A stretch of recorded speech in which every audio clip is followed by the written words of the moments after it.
Last ಮೂಮೆಂಟಲ್ಲಿ packing ಮಾಡಿ ಏನಾದರೂ ಮರ್ತೋಗಿರ್ತೀನಿ.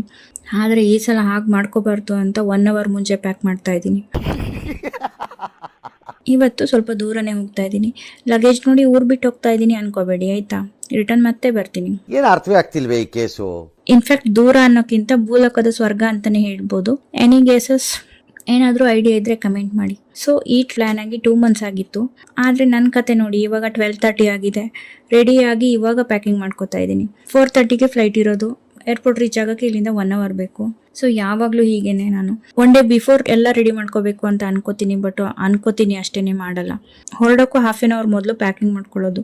ಮೊದಲೇ ಹೇಳಿ ಕೇಳಿ ಏನಾದರೂ ಎಡ್ವರ್ಟ್ ಕೆಲಸ ಮಾಡ್ಕೊಂಡಿಲ್ಲ ಅಂದರೆ ಸಮಾಧಾನ ಆಗಲ್ಲ. ಲಾಸ್ಟ್ ಮೂಮೆಂಟಲ್ಲಿ ಪ್ಯಾಕಿಂಗ್ ಮಾಡಿ ಏನಾದರೂ ಮರ್ತೋಗಿರ್ತೀನಿ. ಆದರೆ ಈ ಸಲ ಹಾಗೆ ಮಾಡ್ಕೋಬಾರ್ದು ಅಂತ 1 ಅವರ್ ಮುಂಚೆ ಪ್ಯಾಕ್ ಮಾಡ್ತಾ ಇದ್ದೀನಿ.